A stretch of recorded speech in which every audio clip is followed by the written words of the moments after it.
I'm dad dancing. That was A+. That was A+, guys. Whoever did that intro. Tell me you don't wonderful. love that. Is that not the best intro music you've ever heard, bro? That was fantastic. Yeah, tip of the hat to whoever did that. Well, Genevieve found it. We found this website that, you can buy these clips from, and music clips, and there's got all kinds of style. And we picked that, and man, people have just loved it. And people, where can I get that song? Who does that? It's just, I don't know. Yeah, it's great. Gets me moving every time. I would say George Lopez, when he had his show back in the 90s, that intro song was tough to beat. Mm-hmm. Yeah. Well, here we are, another episode of That GD Show for Genevieve and Dave. Hi, Genevieve. What's up? Not too much. How are you doing, Dave? Good. Just trying to stay warm. I don't like winter. I'm not going to lie. Yeah, I feel you. We were a couple of weeks down in Florida, and it was a bit warmer. It wasn't like, sunburn warm, but it was warmer than it is here. And, but yeah, I struggle in the cold. My ALS just doesn't do as well in the cold. And so anyway, got to suffer through winter. And hello, Rowe Stipe, our guest. How are you? Doing good. Glad to be here. It's good to meet y'all. Rowe is at a football game tonight, and so you may hear a child cheering behind him. Yeah, no, not tonight. Bowl season hasn't started yet, but what bowl you're an LSU fan? That's LSU Stadium. What bowl are they in? I believe we're in the Texas Bowl. I know we're playing Kansas State down in Houston on January 4th, but I can't remember exactly what the name of the bowl game is. I think it's the Texas Bowl, but I'm not entirely sure. Are you going to go? I think so. My parents live in Lafayette, which is my hometown, and I live in Dallas. So Houston's about 3 hours for both of us. So we may meet up in Houston and watch the game. Sounds fun. That works perfect. Well, folks, thank you for tuning in. Invite you to subscribe to the channel, Dave Warnock Dying Out Loud, if you haven't already. Hit the like button. I think that does something good. I don't know what it does, but we're all supposed to hit the like button, like and subscribe. They always say makes us feel good. At least it makes us feel like we're loved, and that's the most important thing. If you can become a Patreon supporter, that really helps what we're doing, helps me and Bevan be able to do what we're doing, and so any of that kind of support you can throw our way is greatly appreciated. We remember this is a call-in show, so you get to participate from wherever you are. I know we got somebody in Argentina watching tonight, so you can call in from anywhere. Genevieve, what's that number? That number is 217-375-9933. Wow, I sounded frightening like a game show host just then, and so I got to be careful. Yeah.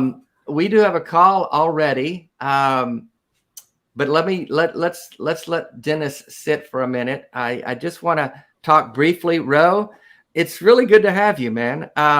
This is quite a thrill for Genevieve and I. Appreciate you coming on. Absolutely. Thank you for having me. You said you got to watch part of the show that Dan Barker was on, and Dan has a similar story to mine. He used to be an evangelical preacher and deconstructed from that, and now is an atheist, and actually with his wife runs the Freedom from Religion Foundation. And you and I met, or so to speak, we just now met on camera. We haven't met in person yet. So I'm hoping we get to one of these days. But remind us how we got connected and where that all started. I really have very little to no idea. So I do a Bible podcast with a couple friends of mine from church, and one of our friends, Neville, he's the boss. He kind of runs the whole show. He reached out to me one day and he said, there's this guy named Dave Warnock, very sharp guy. He's willing to, he mentioned, the possibility of you possibly coming down to Dallas. And then we talked, and I don't know how you and Neville got connected, but we talked back in September, I believe. And we kind of just concluded it would be much easier just to do this, much less formal. No one's got to get on a plane, but yeah. That's that. Neville reached out to me, if I recall, from an Instagram message, and I don't really know. He just found me on Instagram or somewhere and reached out and wanted to bring me to Dallas to do a debate with you, Rowe, and at a church. I guess it's your church there. And I said, well, I could do that, but that's rather expensive. And, you'd have to fly us down and put us up in a hotel and pay us $50,000. No, not $50,000. But I just said, there's a lot of expenses involved. And I said, maybe there's a better way to have these conversations. And so, I said, I've got a show and I'd love to have Rowe come on, or you come on, or anybody. We're open to anyone who wants to come and talk with us. So that's how this evolved. And here we are. I do remember what the connection was. I forgot. Neville had a professor that he has a lot of respect for, who's also an atheist. And Neville reached out to him. And that guy, I think he knew who you were. And he had a lot of respect for you. I think his professor mentioned your name. Wow. Okay. I think that was the link in between. Yeah, I never heard that part. I didn't know how Neville found me. So that's I don't ever know. People reach out because I'm on all these shows and these platforms, and people reach out hearing me on something, and I really usually don't even know where they come from. But anyway, here we are. So Genevieve has been brushing up on your pod. Tell everyone the name of your podcast, Rowe, and what's the podcast about? What are you trying to do with it? So it's called Shine and Delight. It's a bit of a pun, but it's called Shine and Delight. And basically the idea is we want to make the Bible more accessible to people in our generation. When you read the Bible, young adults are probably the most impactful age demographic throughout the entire Bible. And I think that remains true today. I think young adults are in a really interesting position in their lives because we have a lot of energy. We have a lot of, intelligence and opportunity. But at the same time, most people in our generation aren't yet saddled with the responsibilities of, adulthood yet. A lot of us don't have kids. A lot of us are unmarried.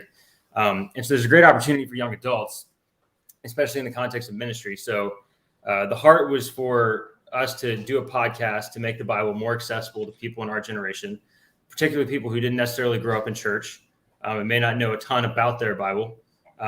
We want to just put it in as simple terms as we can. And so that's kind of how those conversations start, and that's how they develop. Matter of fact, right now we're going through the Beatitudes. We did a episode last week on the first and second verse, which is blessed are those who mourn, and blessed are those who hunger and thirst for righteousness, I believe.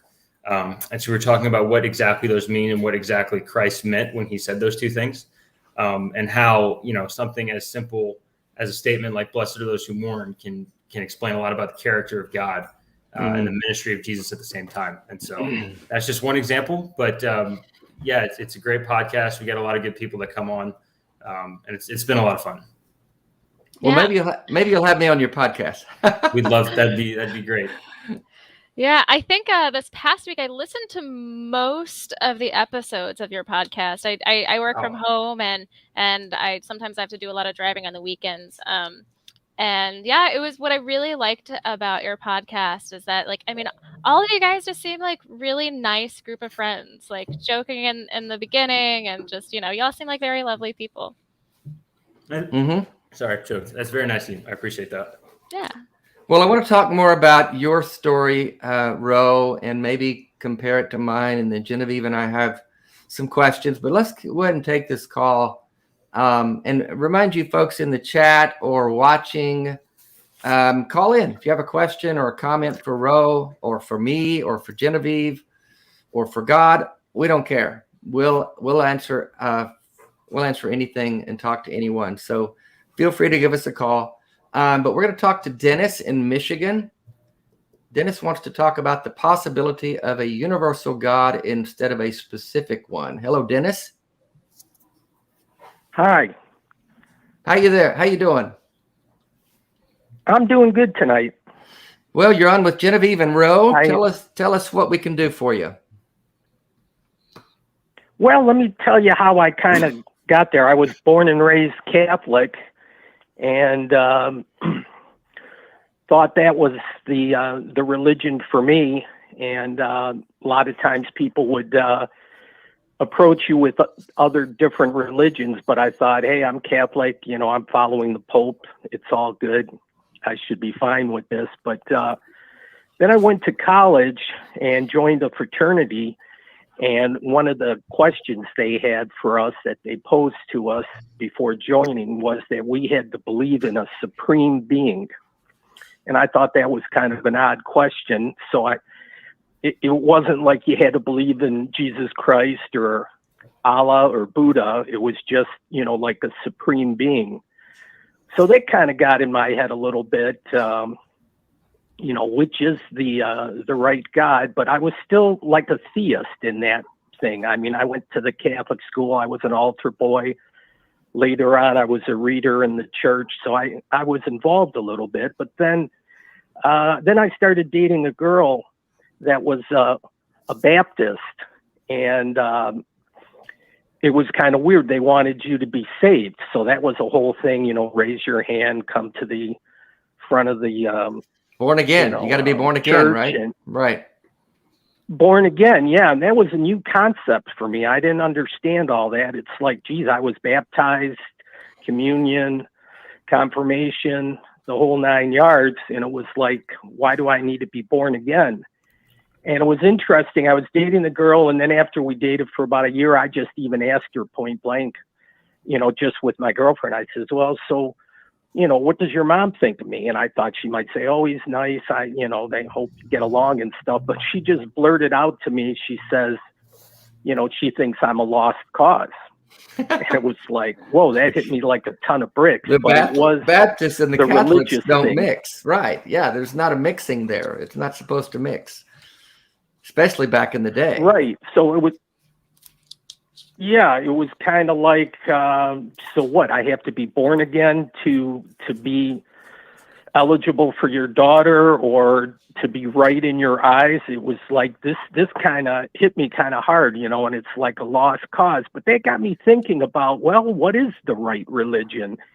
And I know a lot of times on the various shows, not just yours, I love your show, but I familiar with the shows out of the ACA and so forth. And, you know, they say, what do you believe in, and kind of confirm it or prove it or have confirmation. And I'm thinking to myself, you know, geez, you know, they didn't have cameras and video recorders and all that kind of stuff back in the day. It's like, well, geez, how do you prove which is the right religion? And you know, how do you pick the right one? It was kind of like, it raised a lot of questions that kind of opened doors to me. I watched several of the programs, and you guys bring up great points, you know, Noah's Ark and Adam and Eve and various things and all the killing and, you know, the anti-gay thing. A lot of things started popping up, and I'm just going, well, yeah, this doesn't look like it was religion maybe that God made. It was kind of like it's all man-made, you know, how this came about, and it all made sense to me. And you know, I'm trying to learn all this stuff, but I'm one of these people that are like on the fence now. I've gone through this whole thing of thinking and listening, and when you go on YouTube, you get the other side. You guys say a lot about being skeptical and keeping you know, keeping your mind open and so forth. So I start looking at certain things, and I'm just wondering, well, you know, maybe there is like a universal God that it would be hard to describe, but not any particular religion, just somebody that's, you know, kind of in control. And so when you die, it's kind of like if you were a good person, then that will be rewarded. But with the Catholic thing, the heaven and hell thing scares the bejeebers out of me too. So I'm kind of scares the hell out of you, yeah. So I kind of don't know, but just I certainly want you guys to elaborate. But the thing I would do is you see the YouTube videos, and there's these people with near-death experiences, and I know a lot. There's a whole gamut on that, but these people talk about, there's a light, or there's an energy, or kind of a spirit kind of a thing, right, and a certain vibration. So you're kind of proposing the idea that there's a universal God that just kind of looks out over humanity or the universe instead of having to pick a specific God, which, to be honest, the gods all compete with each other. So that can be problematic. Let's get some thoughts from Genevieve and Rowe here. What do you say, Dennis? Yeah. Genevieve, your thoughts? Yeah, I mean, well, you've covered a lot of things there, and I'm not going to necessarily speak to everything you just said in a broad sense. I could definitely tell you my thoughts in it, but just something that you said about near-death experiences and how the accounts that you've heard from other people about near-death experiences lead you to believe that they might be proof that there is something after. And I've talked to people in ex-Christian support groups about near-death experiences before. And something that is so interesting talking about their experiences is that they often remind me of exactly what I experienced when I was dealing with bouts of sleep paralysis. I mean, your brain is such like a crazy interesting thing, and it does weird things when you are, when your body is asleep but your brain is awake, or if your organs are shutting down. I mean, a lot of us can't necessarily speak from experience about exactly what that is, but from the accounts that I've heard, it sounds very similar to what I dealt with just sleep paralysis. The other thing that's interesting too, because I've heard testimonies from people who said, I was not a believer. I didn't take my faith seriously until I had a near-death experience, and I saw this God, and now I'm a believer. But the thing that really stands out to me is that I've heard those testimonies from people who believed that they saw Jesus, and those people were raised Christian. And then I also heard from people who were raised Muslim, and they didn't see Jesus, they saw Allah. And it seems like my guess would be, because it seems like what your experience is sort of predicated on what faith you had in the back of your mind anyway, from your upbringing or your region. It seems like it almost could be a way of your brain just sort of projecting what it is that it's expecting based on your upbringing. Does that make sense? I might have ranted a little bit there. Yeah, no, it makes sense. I've heard that used before, but like I've watched some of these videos, and some of them are like so dramatic. I even had a friend that says he had one when I was talking to him, and he described it like, oh, it's not your time, and various things like they have. It kind of seems strange. I could see where your brain malfunctions and you might hallucinate, but they say like you have that life review. And that seems kind of strange that you go through a spiritual thing where you look at things that, all the things where you're in the past where you might have confronted someone in the wrong way and treated them harshly or whatnot. All that comes to pass. And it just, rather than, I want to get some thoughts from Rowe on, I don't want to go down too deep into the rabbit hole of near-death experiences and afterlife and things, but really I kind of want to brush back to the original concept that you mentioned of the possibility of there being a universal God as opposed to a specific one. Rowe, what are your thoughts on that? Well, Dennis, thank you for calling. I appreciate, I enjoy meeting you. It's interesting because I was also raised Catholic. So I kind of understand the background where you're coming from. And also I want to apologize for that woman's family who called you a lost cause. That's not the gospel, man. And I'm sorry that they made you feel that way. You're right. Jesus Jesus never sees you as a lost cause. Matter of fact, I think the fundamental tenet of Christianity is that the God of the universe loved you so much that he willingly died in your place, specifically so you didn't have to be a lost cause. And so right off the bat, I just want to apologize on behalf of that family that made you feel like you were a lost cause. The second thing I want to address, because you asked about the universal God, one of the things you said in there was, how do you prove which religion is correct? And I want to answer that question. Yeah. And I think by answering that question, I'll maybe shed some clarity on the idea of the unknown God or the universal God. I would challenge you, Dennis, and I actually issued this challenge on our podcast a couple weeks ago. And that is, I challenge you to go and disprove the resurrection of Jesus, to do everything in your power to disprove the resurrection of Jesus. Look at historical accounts, look at different accounts in the Bible.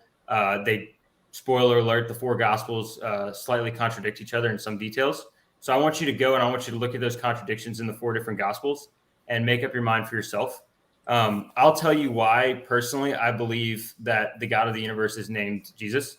And I believe that he is, in the Old Testament, what they would call the God of Abraham, Isaac, and Jacob, the God of the Bible.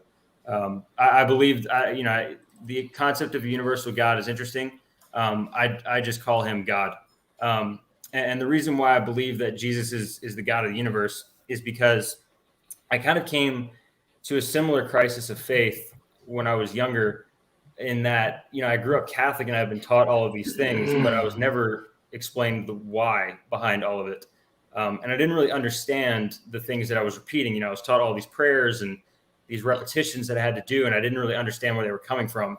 And so I kind of had my own little crisis of faith. And the way I got past that is because I investigated the resurrection for myself. So first of all, I want to read you a quote by a man named Tacitus. If you want to look it up later, it's spelled Tacitus. He was a senator in the Roman Senate. He was the official historian of ancient Rome. This passage I'm about to read you comes from the Annals of Rome, which is an official Roman government document. He's talking about the fire that set forth Rome in AD 64.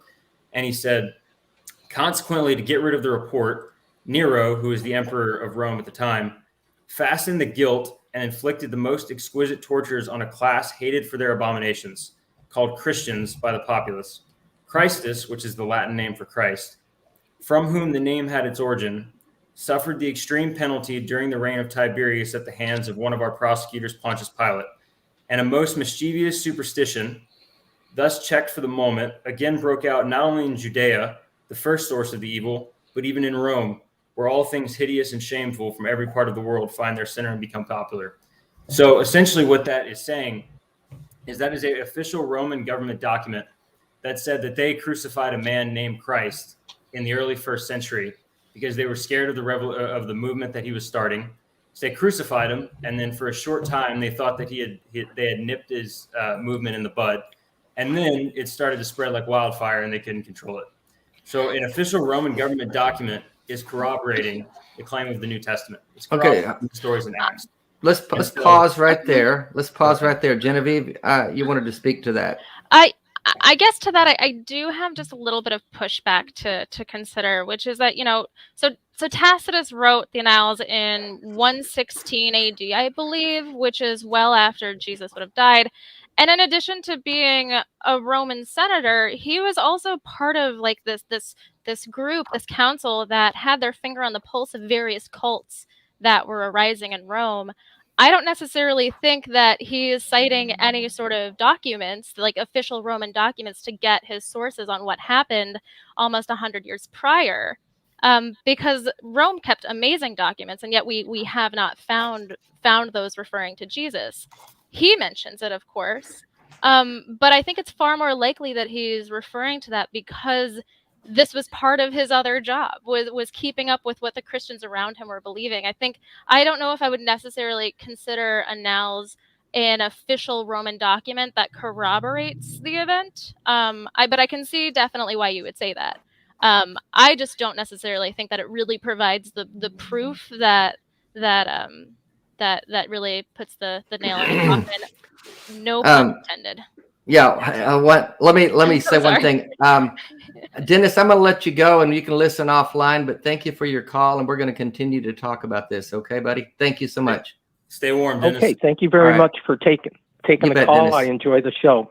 Okay. Lines are open. Lines are open, folks. If you want to get involved in this conversation, call us in. So, Roa, you can respond to what Genevieve said for a minute, but I wanted to just say that even if we could verify from Roman records or Tacitus or Josephus or anybody that Jesus, a figure named Jesus, was crucified, how would you go about proving that he rose from the dead, not using the gospel accords? Because the Bible, it's first I want you to go ahead and respond to what Genevieve said about Tacitus, him writing some 100 and something years after the fact. Yeah, sure. Well, the mere existence of a time lapse in between the event and the record is not necessarily dispositive of the record itself. I think most historical documents are written several decades after the event. Most manuscripts of what we have from Socrates or Aristotle were written several centuries or dated several centuries after he would have lived. So I don't think the fact that the annals of Rome were written 100 years after the crucifixion are necessarily dispositive of the fact that they're an accurate account. Yeah, of course. And I definitely wasn't saying that, but I also don't think that it is safe to say that they certainly are, because there is so much to consider, especially with his council, in which he was supposed to keep charge of what was going on in Rome with all these various cults that were popping up. I mean, it's no wonder that he would know that there were Christians who believed this wholeheartedly, but it's not like I kind of push back anytime somebody says that we have an official Roman document that confirms that Jesus was crucified and resurrected, because that's not. I think that's kind of misrepresenting what we really do have. It's not like we have a death certificate from 33 AD. Exactly. And I They don't didn't really keep think records like that, but exactly. Yeah. You know, I think that's just important to keep in mind. That so how would you prove? I mean, because Paul said, if Christ be not raised from the dead, then our faith is in vain. Yep. So it all hinges on the resurrection, doesn't it? Yes. So how do you prove that without the Gospels? So first of all, would y'all agree that Jesus of Nazareth was a real person that was crucified by the Romans? No. Okay. Well, you disagree with No. Richard Dawkins, because Richard Dawkins himself acknowledges that Jesus of Nazareth is a real person. I don't. There's not a consensus about that. Now, I don't know. I'm just telling you, I wouldn't say categorically, yes, Jesus existed and he was crucified. I don't care what Richard Dawkins believes. I mean, I don't think there's enough evidence. There's Richard Carrier who thinks one way, and there's what's his name from North, Bart Ehrman, who thinks another way. I mean, there are a lot of people who've studied a lot of things about this, and they come away with different conclusions. So I don't think there's one conclusive place to land on this. So when you say, wouldn't you agree? I would say no. I don't see that's a slam dunk on either way. So what's your burden of proof? What kind of evidence would you need to believe that Jesus of Nazareth was a real person who was crucified? Well, let me set that aside. I'm going to go back to the resurrection. Whether or not Jesus, a person named Jesus, existed and lived and maybe died in that era, to me is irrelevant, because there were lots of rabble rousers and lots of prophets gathering followings behind them. Who's to say he was God? Who's to say he rose from the dead and ascended on high and promised to return again, which, by the way, he still hasn't, without any evidence? So go ahead and prove the resurrection. So the reason I want to first address why Jesus was crucified. The reason he was crucified, the Jewish leaders in Judea convinced the Roman government, who were their occupiers, that Jesus was going to start a revolution. And so for the Roman government, that's all they needed to hear. They were pretty good at quashing revolutions during this time. It was during a time called the Pax Romana. It's when crucifixion came into play. Ironically, the reason crucifixion came into play, you could only use it on foreigners, by the way. It was so horrendous, you couldn't use it on Roman citizens. So the way that they would quash revolutions is they would crucify people on the outskirts of town So as you were walking into town, you had a glaring reminder, this is what happens if you try and buck the Roman government. So they crucified Jesus because they believe he's starting a revolution.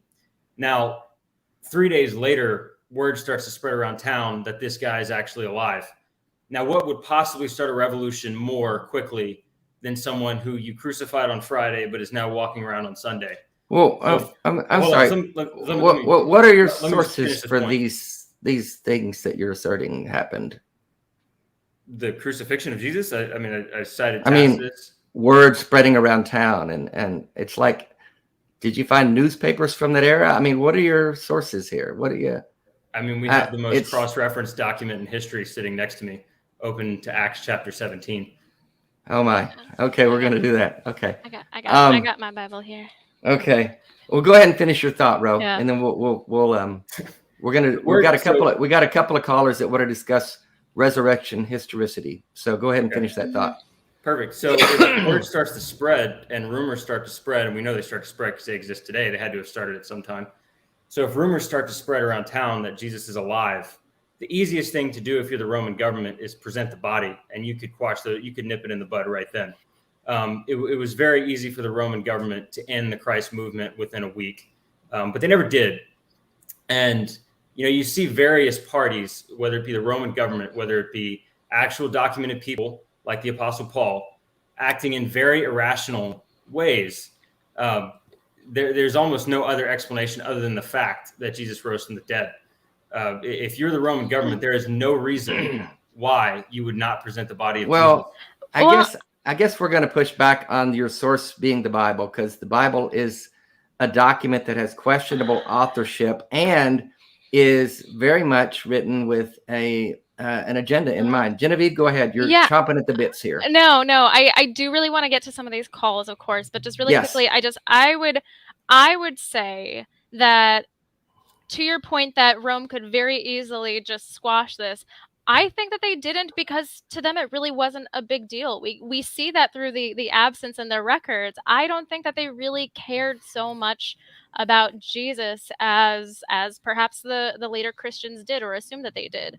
I think that's one thing, but then another thing that really perplexes me about the crucifixion and resurrection story in the Bible is that when you actually look at Roman law, in Judea, Jewish people were allowed to follow Jewish customs, and that included when they were doing burials, except they would not be allowed to follow their own law. They had to follow Roman law when it came to matters of capital punishment.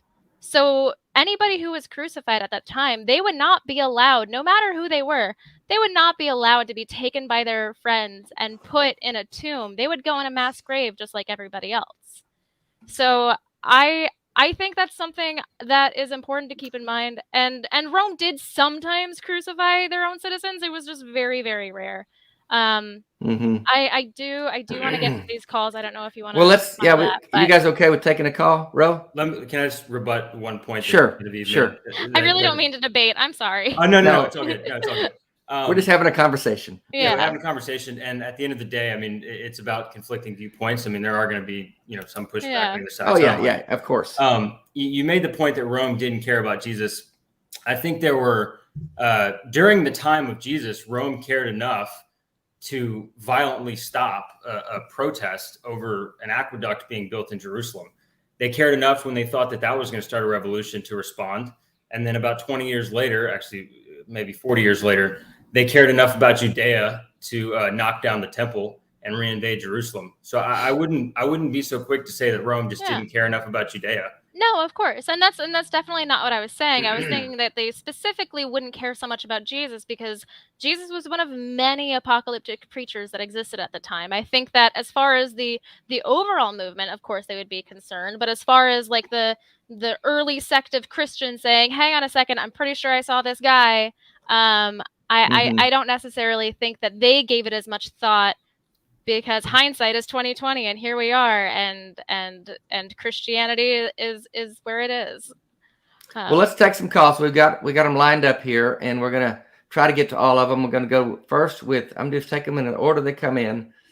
I see you there waiting, folks. I'll get to you. Oz, he, him in Indiana. The Wizard of Oz is calling. Wow, I'm honored. wants to discuss proof of resurrection. Hello, Wizard. What's going on? Hey, man, thanks for your call. You're on with Genevieve and Rowe, and you want to talk about the resurrection. What's on your mind?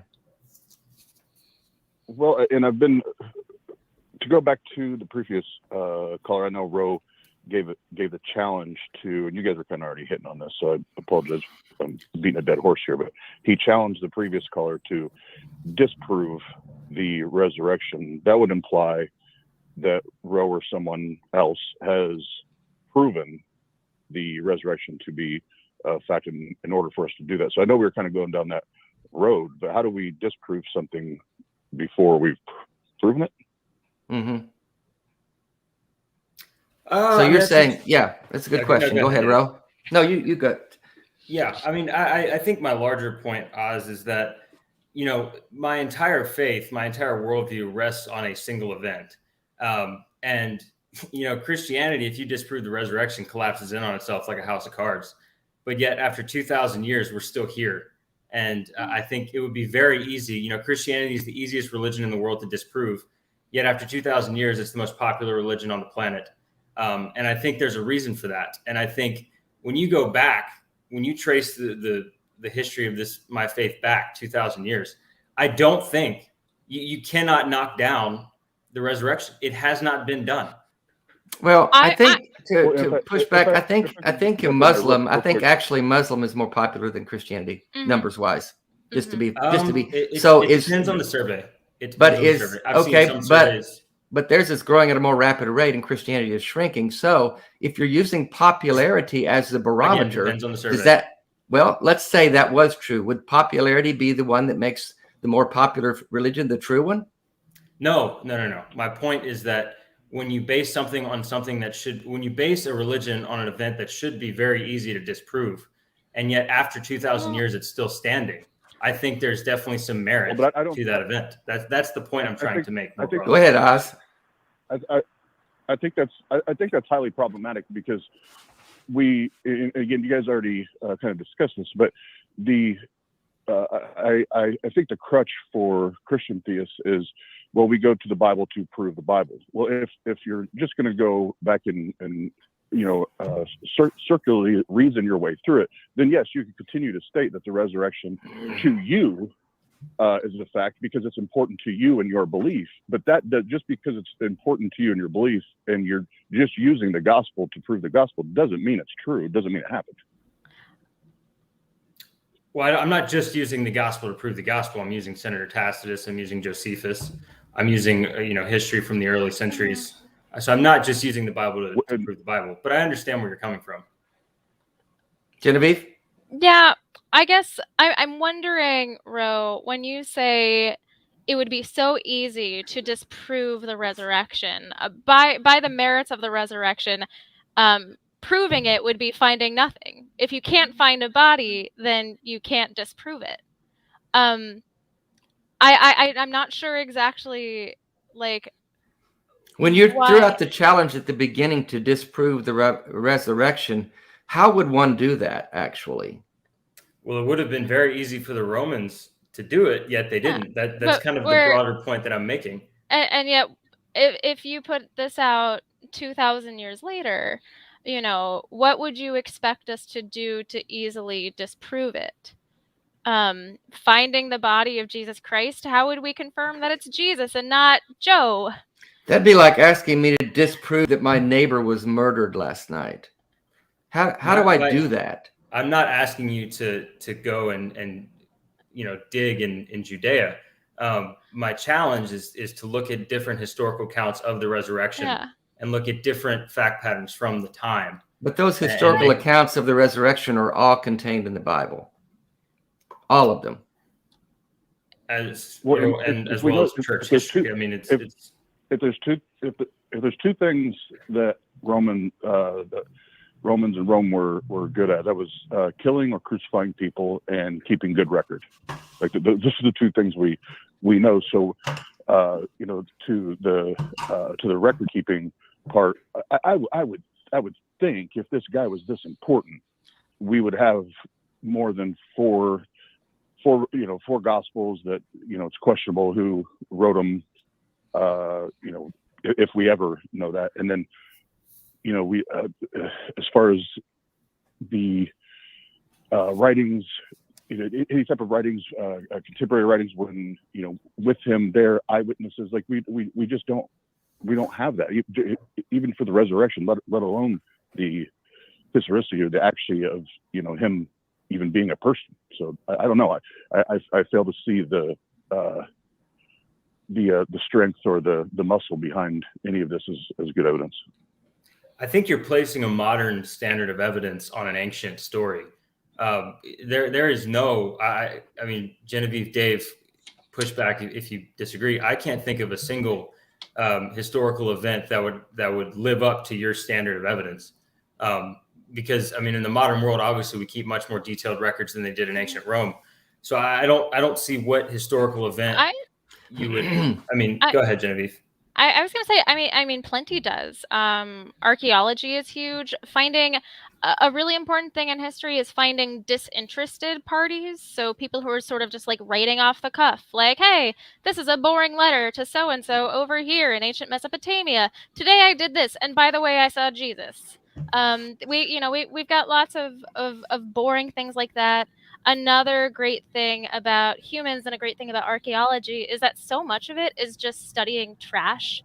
Like, if there's something that's consistent through human history, is that we make a lot of junk.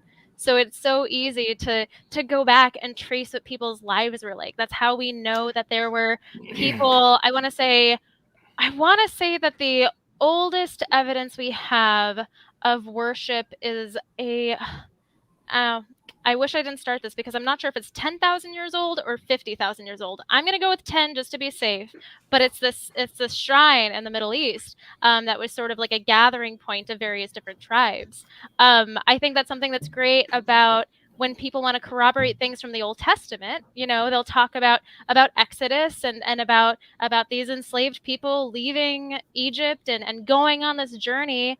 And yet, because people leave trash and we have found none, in addition to finding no records in Egypt, we can reasonably say, oh, that's not exactly how that happened. But then what is also cool is that when we study these ancient languages, when we study Sumerian and Akkadian, we can see how, in reality, like, these Israelites were very closely related to the Canaanites because they were all henotheistic tribes that came out of northern Africa. I think it's so cool. What I love about studying mythologies, whether that's Christian mythology or Chinese mythology or anything, is that the mythology and the story that's written, it doesn't tell you necessarily the truth, but it tells you the values to the people that wrote it. It tells you what mattered to them. And I think that is so cool. I know I just went on a rant, but I'm very passionate about that. You're okay. Yeah. Would you agree that Aristotle was a real person? Yeah, probably, okay. But it doesn't influence my life either way if he was or wasn't. Yeah, that's fair. Yeah. So Aristotle, we have about 1,000 original Greek manuscripts of his writings. He actually is the second most documented ancient writer, I believe. So he's got 1,000. That's a ton. The Bible, there are 5,795 original Greek manuscripts of the New Testament, and that's a conservative estimate. So if the idea that the Bible was just this kind of half-baked collection of stories that were put together by a bunch of ancient Palestinians, I'm not sure that's true. I think that the Bible stands up to archaeological, what's the word? Evidence. Scrutiny. Well, yeah. Scrutiny. Yeah. Archaeological scrutiny more than, most, yeah. if not actually pretty much all ancient documents.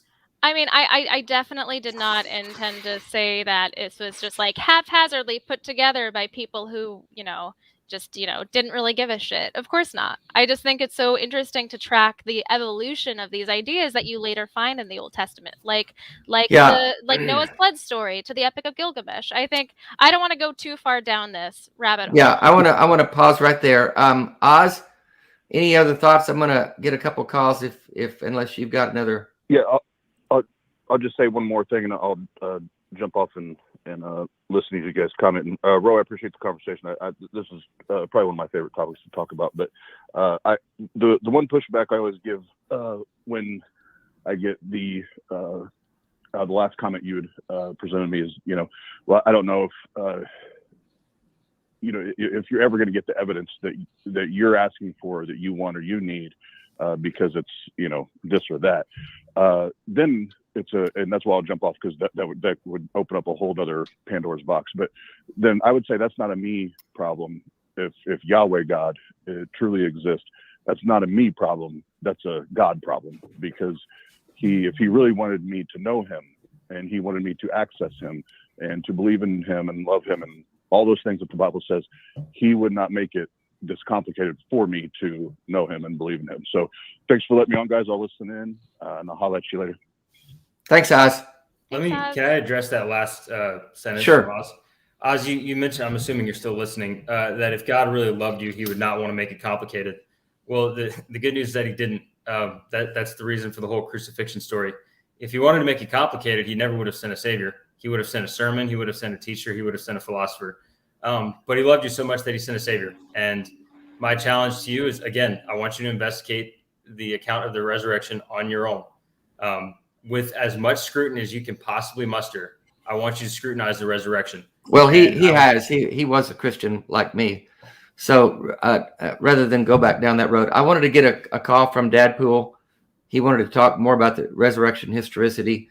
But before, I want us to come back to this this idea of a need for a savior, Rowe, because I think that's an important point that I want to discuss with you before we run out of time tonight, as well as the whole recording. When you compare Aristotle or anybody else, I mean, I want to step back for a second, then we're going to get you on Dadpool. So hang on. Big picture this. I'm God. Okay. I'm God tonight. Just go with me here. I'm God. And I've got an important message to get out to my humanity. Okay. And I'm sending Jesus to die for my people and everybody's life. Everyone. My people would imply just the Israelites. He died for everyone. Okay. Yes. You're preaching now. But I'm going to want to save everyone in the world, and everyone who lives throughout history is going to be dependent upon them hearing this message, the most important message in the history of the universe, in the history of mankind. And their eternal destiny hinges upon them hearing and believing this story.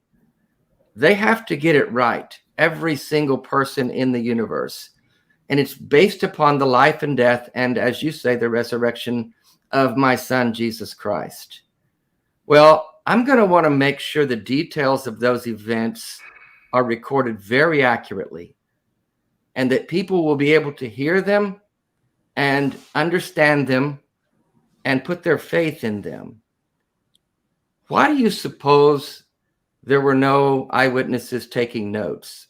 People who were actually literate, not fishermen and farmers who were illiterate, but people who could actually write down what was happening as Jesus was saying it and record it for future generations. Genevieve? I was just going to push back on you, Dave, for a second. I think it was less than 5% of the population was literate. Mm-hmm. So I don't blame them for having struggles. But no. Why then, if I'm God, and this is the most important message throughout the history of mankind, would I choose that time frame to come and deliver he waited thousands of years. Yeah. Why not wait another 1,000 till there's people that can actually record it? So it's a very shoddy way to get the most important message in the universe to all of mankind, if I'm being honest. You started off that hypothetical by saying, if I'm God. And I think that's very telling, because I think underneath that question is the assumption that you can't think of any good possible reason why God would have done it in the way that he did. Is that fair? I'm just thinking I could have done a better job, is what I'm thinking. So your rationale is that because you can't possibly think of a better reason. Oh, I know your answer. There must not be one. I know your answer is that God has ways that we don't understand, and he had his reasons for doing it. I know that. That's the funny thing about being omniscient, is that he knows more than we do. See, that's the thing, Rowe. You got to remember, I lived in that world for 35 years. I preached that Bible. I know it inside and out. I've read it through and through in multiple versions. with Greek and Hebrew lexicons. I've studied all this. It's not like I know it all. It's just that I've heard all these excuses and they still don't make sense. They didn't then and they don't now. You're putting a lot of faith in your own intellect when you say that God can't exist, because you can't possibly think of a reason why he would do the things that he did. No, I'm just saying the things he did are confusing to most of mankind. And it takes... You have based your atheism on the idea that you believe God acted irrationally. But no, I'm basing my atheism on the fact that God doesn't make sense to me anymore. Yes, you are basing your atheism on the idea that you believe God acted irrationally. And therefore, God must not exist, because a God would not have acted in the way that he acted in the Bible. Correct? Oh. Is that your argument? No. I'm just saying that he did a really poor job, by all accounts, of getting his message out. Here we are, all this time later, still arguing about it. He could make it very clear. He could write it in the sky. 20 minutes ago, you challenged me for circular logic, and your argument just now is God can't exist because I can't think of a reason why God does the things that he does. Because I can do a better job, God doesn't exist. That's your argument. I mean, that's fairly circular, Dave. That's not my argument at all. That's what you just said. No, I'm saying it doesn't make sense to me. He can exist. He just hasn't made it clear to me and to thousands and millions of others. I would just say, define faith, by the way. The universe looks exactly as one would expect it to if there was no creator. This is something that I've always found so interesting about religion, and that's something that always kind of confused me. It's like, oh, well, so Homo sapiens as we are, like the last remaining species of hominids, we've been around for, 200 to 300,000 years. I thought it was so interesting that God decided, 180 to 280,000 years later, say, by the way, I exist, and this is my son, and you guys are all screwed up, and he's gonna die for you because of that. I always just thought that was interesting, because it's also happening, like this resurgence of God beliefs and in the Middle East. It's happening in conjunction with very different beliefs and very different, origin stories and mythologies on the other side of the world. Like, I'm Asian, and we have our own mythologies that go back thousands and thousands of years about how the gods made the earth and what have you. And it seems like it coincides with the time when we became so much more creative. We became so much more creative people. We started coming up with these beautiful stories and making music and making societies and making shared mythologies that help unite us as a society. I think that it's, when I look at every religion, it seems man-made. And I know we have been keeping a caller on the line. Yeah, let's get back to him. And I do want to sorry, say, I ranted a little bit. No, you're wonderful, Dave. I just want to point out, Rowe, that I really don't want to debate you. No. And I don't really think that's what the show is about, because I would say, I would assume, and this could be myself, making assumptions and being an ass. I would assume that there are some misconceptions that you have about atheists. And I assume that at least for me, there are misconceptions about Christians that I have. I mean, Dave was one for 40 plus years. So, And Dave, I don't know if I came off as rude, I apologize. Me too, man. No, we both get passionate. Yeah, let's get the caller. We both get passionate about our positions, but Captain Dadpool, not to be confused with Captain Deadpool, wants to go back to your a central premise here, the resurrection, if you will. Captain, let's see if we can get you on finally. Thank you for your patience. I got to ranting. Sorry. Are you there? We all did. Hey, yeah. Hey, Captain. Hi. So let's discuss. Right. Oh, go ahead. Discuss resurrection historicity. Okay, yeah. Go ahead. The kid just ran up here and stepped on something. The joys of having children. He's got like 23 kids. No, we're 4, I think. We're fine. I was old. Oh, is Captain? Is he a repeat caller? Is he a regular? No, he's called once before. Yeah. Okay.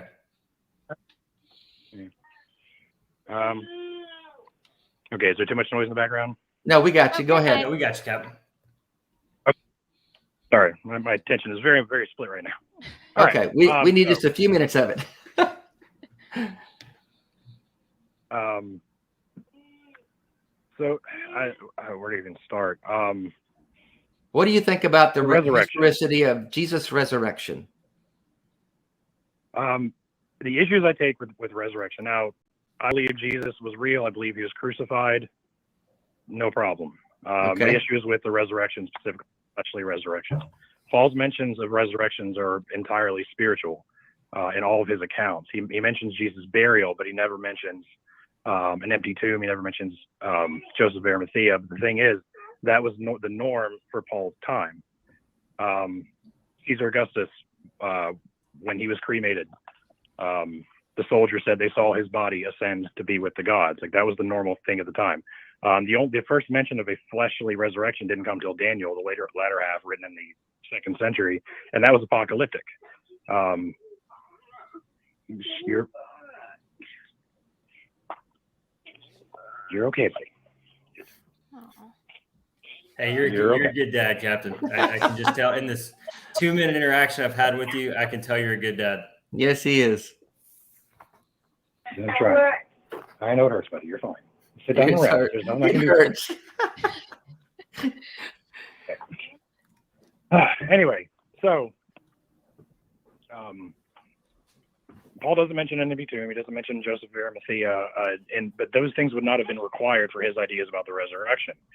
Later, the resurrections were made flesh as a way of combating Docetists who were starting to rise up, and that's why Paul condemns those who were never one of us, who gave up their ways to chase myths. They were Docetists who believed that Jesus was spiritual his entire life, not just after his resurrection. So then later the Gospels start going out of their way to say that they're in the flesh, or that the resurrection is in the flesh. Yeah, that's, change your paint. Why do you think that is, Dadpool?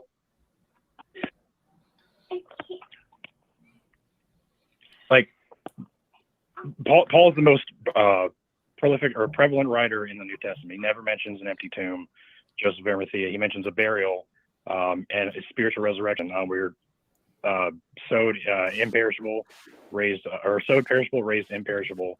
They're given new bodies, and that's even consistent with the Gospels. Jesus got a new body. Mary mistaked him for the gardener because he looked totally different. So the resurrection, as in like being rose from the dead like a zombie, is an idea that evolved later over time. Originally, it was a spiritual body, and then later the spiritual body started becoming flesh, and it's this whole thing. But the original idea, and you can read this in Philippians chapter 2, 1 Corinthians 15, is that Jesus was a spiritual. His resurrection was spiritual. I'm so glad that you called and you brought this up, because I think it's so easy to forget that in the 1st century, Christian ideas, and going in even into the 2nd century and 3rd century, is that Christian ideas about Jesus were not monolithic. Like, from the get-go, there were so many different sects of thought, where some believed that Jesus was born a man, but then as soon as he was baptized, that's when he was adopted by God. There was the adoptionists and the Marcionites and the Ebionites, and there's so many different sects, and it took a while for us to come to one Christian theology, if you will. But then, of course, Martin Luther came along, and now we've got the Catholics and the Protestants and 40,000 different sects of Christianity as well. I think that's also really important to remember when we're discussing things like the historicity of the Gospels, because what Gospels we have in our book today were dependent upon, the winners in those arguments 1900 years ago. What would you say, Dave, Rowe, Captain? Dave, why don't you go ahead first? Well, I want to get back to the historicity part of the resurrection, since everything hinges on that. And Captain, I'd like to get your thoughts on what Rowe mentioned about the writings of Tacitus and perhaps Josephus he threw out there for a minute. Yeah. What are your thoughts on that specifically? I mean, if the resurrection is just a spiritual ghost-like image, it doesn't really take care of the problem of sin, does it? Correct. Hi. Wouldn't you say that, Rowe? Yeah, I mean, the reason why Jesus did not claim beforehand that he was going to raise spiritually is because it would have been impossible. Sit down and watch TV. To prove that he was. This is my favorite caller. Dogs and kids, and Yeah. we're just a family show. Yes. Yeah. He's my favorite. We're just a family atheist show. Yeah. But Kat, thank you for calling. Though I mean, I appreciate it. It's a good question. So I think it would have.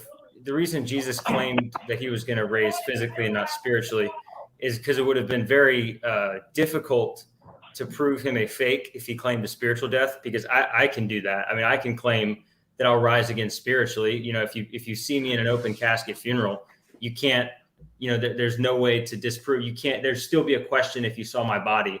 Did he actually raise again from the dead? If I really wanted to shake things up, I would claim that I would physically rise from the dead. And that's why Jesus predicted his own physical resurrection. You also made a point that Paul never mentioned the resurrection. I would say, theologically speaking, the reason why Paul didn't talk about an eyewitness account for the resurrection is because that's not what his role was in ministry. Paul's role in the New Testament was to train leaders of churches throughout the Roman Empire and to spread the gospel. He was a missionary. The four gospel writers, their role was to act as an eyewitness.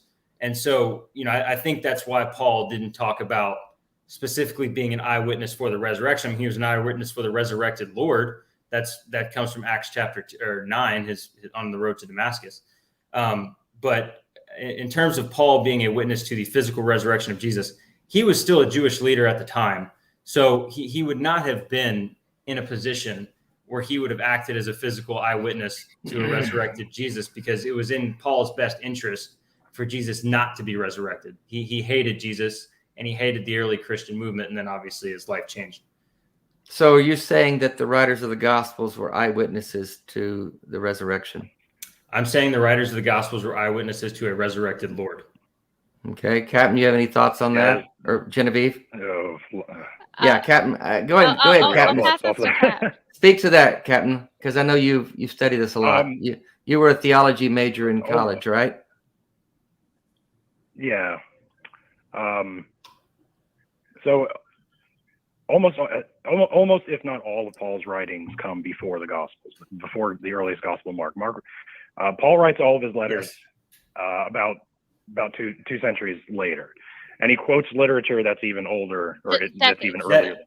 You mean decades or centuries? Yeah. Decades. Sorry, decades. Decades, Okay, right. Yeah, My kid Paul was wrote in the crying, 50s. and the doorbell rang, and It's a Jehovah Witness at the door. Anyway, You can let them in later. They might want to hear I'm this. Let them know.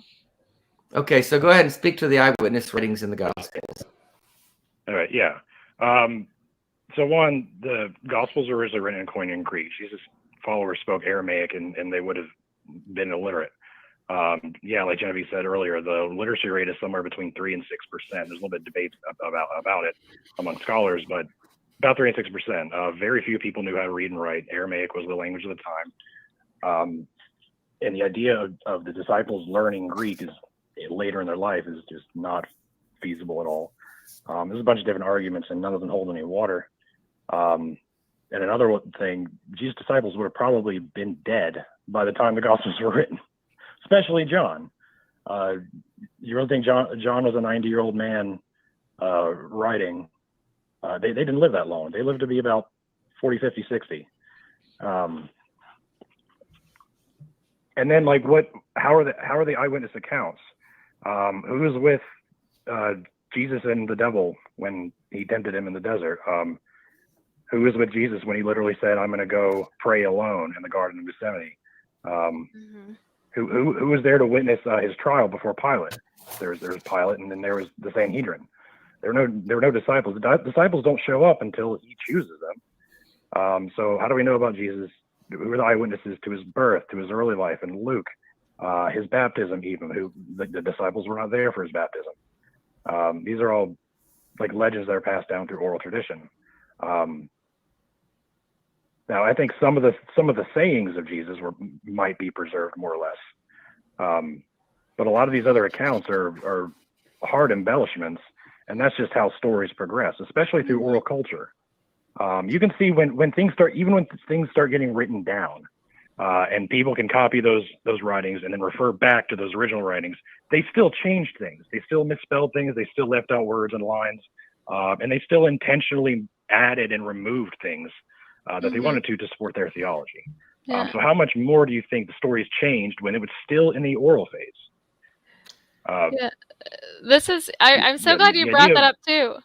I think, and you can correct me if I'm wrong, I'm pretty sure there's even like a manuscript. I forget, it's not it's P something, I don't know, I'm not gonna remember, but there's a manuscript that I think is so funny, where this is it P45, where there's like a scribe who was literally writing in the margins like, don't you dare change this, like, I'm sick of this, basically. That's not verbatim, but complaining.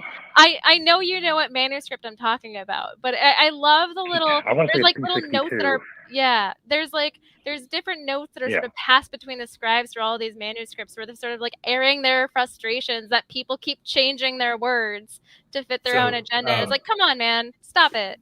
I love it. It's like passing notes in 5th grade in 500 AD. Yeah, so sorry, Genevieve, I didn't mean to. No, please. About 30 minutes ago, I said that the Bible was the most cross-checked document in history, and I think both of you laughed or rolled your eyes. The reason why I make that statement is because, by the way, again, I apologize if that came off rude. But the reason I make that statement is because there is no central original copy of the Bible. There's none of that. You can't trace it back. You can't bottleneck it to one original document, because, as you said, Cap, it was an oral tradition for several years before it was written down, and so, because of that, these stories were widely known. So if the first person to write this thing down just started making stuff up, it would have been very easy for people to see the inaccuracies in that. And so I think the fact that they were written down within a few decades of the events, I think that gives it a lot more credibility, because it would be very difficult for someone just to make stuff up out of whole cloth, especially when these stories were widely known for decades. Well, the stories are widely known, but not even widely known. That's Go ahead and speak to that, Captain. Go ahead, Jen.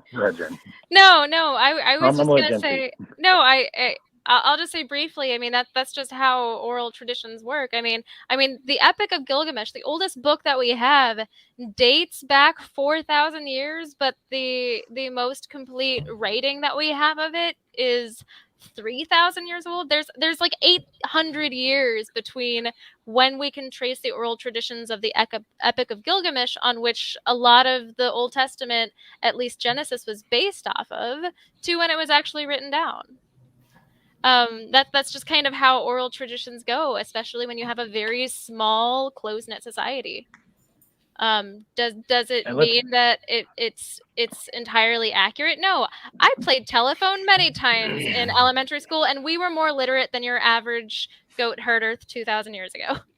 Right, but in telephone, you're passing a single story one at a time, and so your only access to the story comes from the person who told it before you. In the telephone game, there is no wide network of people that have access to the information through which they can verify your claim. Your only access to the story in the telephone game is the person that came before you. So you would be correct. If the Bible were passed down one person at a time, then you'd be correct, because then there would be a lot of suspicion, because each person in that chain could rewrite the Bible as he or she wished and then pass it on to the next person. But because the Bible wasn't passed down one person at a time, it was passed down by dozens, hundreds, even thousands of people at a time. The stories were widely known. I could not, for example, alter the resurrection story, or even, Jesus feeding the 5,000. I could not significantly alter that story and get away with it, because there would have been so many people who would have heard the original account of that story that they would have been able to call me my BS. And so I don't think the telephone game is a good analogy. I guess a better analogy would be you went to high school. I know you're a good Christian, but I'm sure you went to a high school party, and there's gonna be 30 people there, and they say that they saw this person do this crazy thing, or so and so slept with so and so, and then that so and so goes to school the next day, and suddenly these 30-40 people all talking amongst themselves have just spread it across the whole school that they like killed somebody. I don't know, something ridiculous. So I'll When there's more people, it's even more difficult to contain stories and contain rumors. I also just don't necessarily think that I think that the faith that you're giving, that everybody in that chain and in that wide group said something truthfully, when we all know that our eyewitness testimonies as they are today are not super valid. I mean, you're going to law school. You know how fallible people are. Yeah, so it's interesting you bring that up. There's a man named J. Warner Wallace who had the opposite journey of you two. He was an atheist until he was about 40, and then he became a Christian. He was a homicide detective, and his job actually was... I'm very familiar with him. Yeah, but just for your audience, he was a homicide detective, and his job was to solve cold cases. And the reason he became a Christian is because he was listening to a fellow skeptic, poking holes in the gospel accounts, because the 4 different gospels give different lists of names that showed up to the tomb on Easter Sunday. And the traditional argument was that, the Bible cannot be infallible because it contradicts itself here. But Wallace, being a homicide detective, that gave that story a lot more credibility, because, if you're interviewing 4 suspects and you're a detective and they all tell you the exact same story, copy and paste, that's very suspicious to you, because it makes you assume that they rehearsed that story before they walked in the interrogation room. But if all 4 of those suspects or witnesses tell you slightly different accounts with the central story being the same, there's much more credibility, because, like you said, Genevieve, if you see, like, for example, when I was in college, a guy who had transferred the year before, he was on the team the year before, he wasn't the nicest guy in the world. He comes back for the Christmas party uninvited the next year, and he gets himself arrested. And about 30 different people tell the story of Josh getting arrested, and there are slightly different accounts of what happened. Some people say that he tried to run away and then the cops tackled him. Other people say that he was handcuffed and then he got up and tried to run away. There's slightly different accounts, but the core story is still the same. We all saw Josh get arrested. We all saw him, get cuffed and put in the back of the cop car. And so as it relates to the core story, it was the same, even though there were slightly different accounts. And you see the same thing in the Gospels, where even though Matthew, Mark, Luke, and John give slightly different lists of names, or Matthew, Mark, Luke, and John give a slightly different account as to what was written on the sign above Jesus's head, there are slightly different accounts, but the core story is the same. You're not going to find any material contradictions between those 4 accounts. So you guys, Genevieve, Captain, you wanted to respond to the J. Warner Wallace thing? You still there? Oh, there's a lot of things I'll respond to. Well, yeah, hit a few points there. We got about 15 minutes left. Okay, you wanted me to talk about Tacitus, right? Well, that or any of it that you heard. Yeah, any response you feel you want to touch on. I'm curious about your thoughts on J. Warner Wallace, or that too. Oh my God. Okay, if James Warner Wallace went before a judge and said, "Your Honor, my client saw somebody rise from the dead," how do you think that judge would react? Or do you think James Warner Wallace would even do that? Like, he would know better than to say, my witnesses. Yeah, so an attorney wouldn't necessarily make that claim. James Warner Wallace, he was a detective, not an attorney.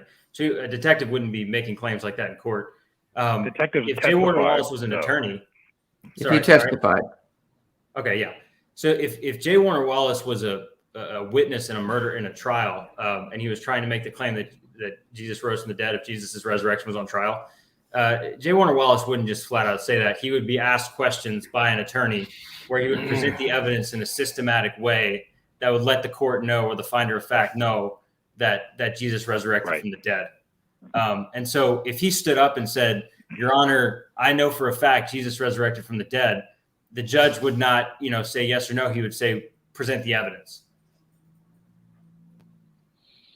Yeah. And if he said, "My evidence is for and you say they're eyewitness testimonies, even if that were the case, the judge still would not take that seriously. When in reality, it would be like, Your Honor, I have 4 witnesses that heard a story in another language that was passed through several different cultures over the course of 30, 40, 50 years. And there's this story about this guy who raised from the dead. That's essentially the gospels that we have today. But even if they were eyewitnesses, that would still not be taken very seriously. And James Warren Wallace is incredibly dishonest because he knows this. He's presenting all this evidence he announces his credentials like every appearance he makes. He's like, I have this. I'm a homicide. I'm a homicide. Like that's supposed to be some. Yeah, I'm a homicide detective. That's not the same thing as a historian. You know, that's not a historian. Well, both are in a position where they have to evaluate evidence and make a claim based on the evidence presented. Let's depart from this since we're not going to. Let me say one thing. Yeah, say one more thing, then we'll let you go because we got 10 minutes left, and I want to cover one more thing. Yeah, sorry. That's okay. If James Warner Wallace applied the same standards that he does to Christianity to every other religion or every other claim to the supernatural, he would believe all of it. If he applied the same standard, he would believe in Loch Ness Monster, he would believe in Bigfoot. He would believe in the Archangel Moroni. He would believe in Gabriel appearing to Muhammad. He would believe everything because the standards of evidence for the claims of the supernatural are incredibly loose. Can you elaborate on that? Dave, do you mind if I ask a follow-up to that, or do you want to move on? I'm good. I know there's other callers. You only got a few more minutes, so I think your point. I'm good to bow out.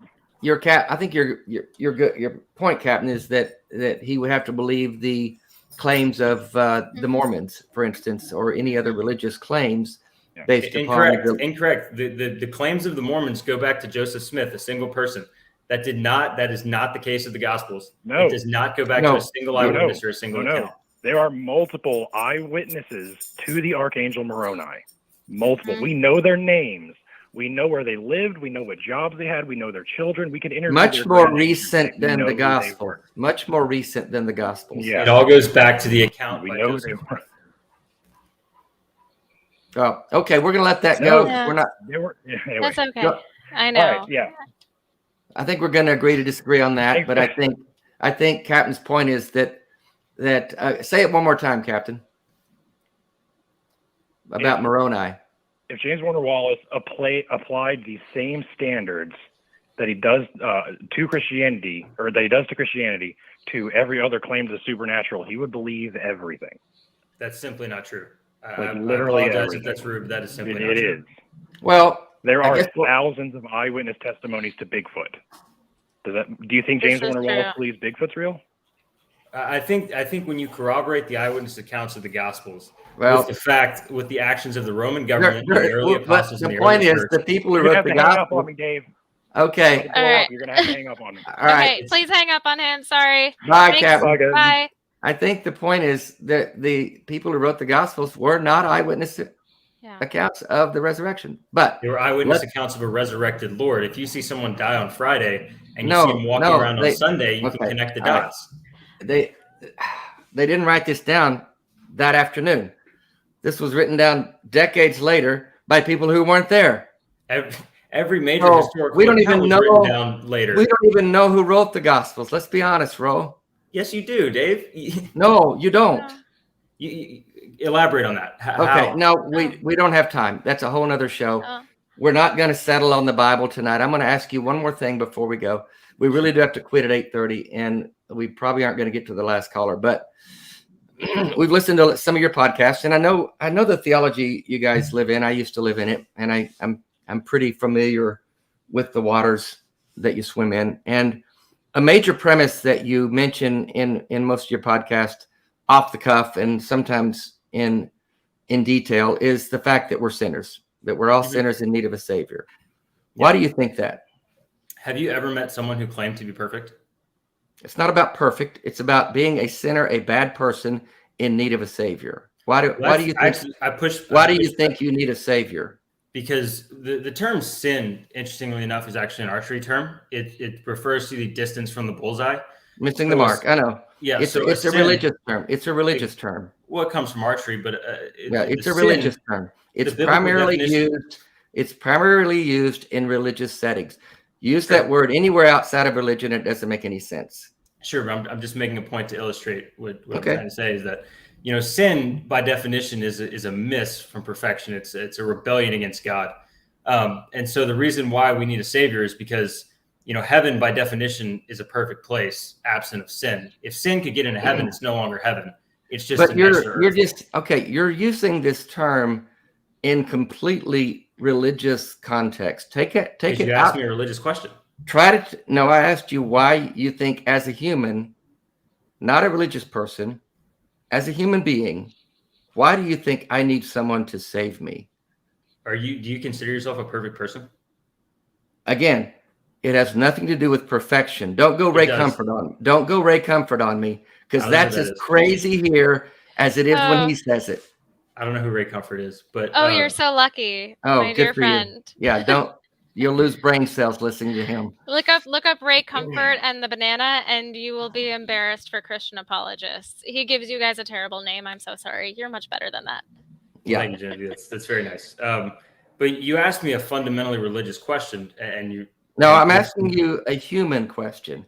Why do you think human beings, people why are humans naturally bad? Is that the question? Why is a baby that is born tomorrow in a hospital in need of a savior? What has that baby done?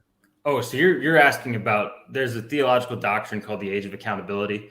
I'm sure you know. That's nowhere in the Bible, by the way. But it's the idea that it's not there. It makes people feel better. It's not there. It came about because religious people. I'll address the question at a different angle. Sin is a fundamental rebellion of God, whether short-term or long-term. It is a fundamental rebellion of God, whether in the moment of the act committed or in the long term where you have made the decision that you don't want anything to do with God. Let me stop you, because sometimes you go to preaching, and I understand. I'm answering the question. No. You jump to sin and rebellion against God. I'm asking you about a baby. Why a baby is bad and needs a savior. Why is a baby bad and need a savior? Mm-hmm. I mean, that would go back to the age of accountability. I mean, that baby has never rebelled against God. That would be my answer to that question. But that's not biblical, though. That's not what the Bible says. Wondering, like that's not biblical theology. Yeah. Do you believe that original sin does go back to like a literal story of Adam and Eve? Yes, I do. And that's exactly why all of us, no matter what we do, if we commit no sins in our entire life, we're all still deserving of an eternity of torture. Which granted, like, that's not necessarily biblical either. The Bible has so many different ideas about the afterlife and about hell, whether that's annihilation or more of a purgatory. I'm not going to get into that, but I'm wondering, like, this is just to sort of recap, just very briefly, my own opinions about this, because what it comes down to for me is that so we know, based on anthropology and archaeology and evolutionary biology and genetics, we know that there have never just been two human beings on Earth. That's just not how it works. We've gone through bottlenecks where humanity was almost wiped out, and the smallest population of Homo sapiens on this planet was maybe 10 to 50,000 people. Like Adam and Eve, that's not a literal story. And yet Jesus believed the Old Testament was literal. Do you believe it's a literal story, Rowe, that Adam and Eve in the Garden of Eden? Yeah. I do. Okay. I believe what the Bible says. I believe what the Bible says because I believe in the resurrection of Jesus. Yeah. So I kind of come to my, not necessarily, I'm an agnostic atheist. I'm not just, a Gnostic atheist. I'm an agnostic atheist, but I am Gnostic about the Christian God. And it comes very, just to quickly summarize, we know for a fact Adam and Eve did not exist. That is not our origin. We know far more about our origin that's discounted. We know that Exodus did not happen. We know that the flood myth derives from. Hold on. There are records. There are records of the Israelites being enslaved in Egypt. No, but unfortunately, there's just not. There's really not. There are though. There are. Okay, mean, we would we're have gonna- to. Here's what we're going to have to do on that. We're going to have to come up with our own. Let's just. I would love we're- to discuss this after the show because we only we're have a couple gonna- minutes. We're going to put a pause on that Yeah. because that could go down a I whole wish other I had the rabbit Yeah, hole. source yeah, ready. I believe it was not- National Yeah. Geographic, but No, You'll need not- some not sources. that. Everyone We- needs sources for these Of course. disputed claims. I'm And going to go we'll back to talk the. I mean, I believe it was National Geographic. Okay, let's. but- I'm going to go back to the sin thing because that's the heart of the whole matter. True. And the Christian theology of which I'm very familiar and I lived in and preached and taught for decades. The Christian theology says that according to all that we know about these characters, now you could dispute what I'm going to say, and you might, but based on what we know of these people, Gandhi and Anne Frank are right now in hell. You don't know And that for sure. oh, please, based upon what we know of them, Gandhi Dave, never how could you confessed. possibly come to the conclusion Gandhi that they did never not come to know confessed. Christ at the He- end of his life? Okay, I knew you were going to do that. Let's say they didn't. Go with me here, Rowe. I knew you were going to Okay. do that. Let's say that Anne Frank never believed in Jesus as a Jewish girl, and she was presented that opportunity and said, no, thank you. And Gandhi never believed in Jesus, and he was presented with that opportunity and said, no, thank you. I do not believe the claims of Christ. And yet, Ted Bundy received Christ in prison and is now in heaven. And these other people, because they never prayed the prayer, are in hell. That's the Christian theology. Are you okay with that? Yes, because if we all got what we deserve, we would all be in hell, regardless of how good or bad of a person we were.